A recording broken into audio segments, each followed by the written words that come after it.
আসসালামু আলাইকুম রহমতুল্লাহ। আমরা আজকে একটি প্লেন নিয়ে এসে দেখতে পাচ্ছেন, যে প্লেনটা আমি পূর্বে দেখিয়েছিলাম। তো এখানে আমি যাতে পানিতে চলতে পারে এই জন্য আমি ওয়াটার স্ট্রোক লাগিয়েছি, যাতে করে পানির উপর দিয়ে উঠতে পারে। তো চলুন এটাকে উড়াই। এই প্লেনটি ফ্লাই দিয়ে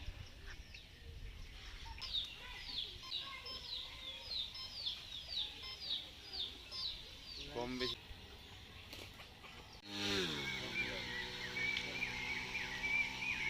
জুম করেন। তো গাইস দেখতে পাচ্ছেন আমাদের প্লেনটি, যেটা পানির উপরে ভাসতেছে।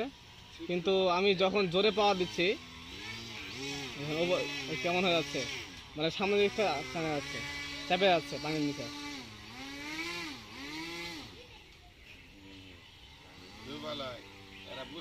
তো এটা কারণ একটাই, যেটা হচ্ছে বাতাসের যে ইটা আছে, অর্থাৎ বাতাস যেখানে থার্স দিচ্ছে প্লেনটা, সেখানটা থার্সটা সামনে দিয়ে পড়তেছে, আর সামনে দিয়ে পড়ার কারণে এটি উঠতেছে না আর কি।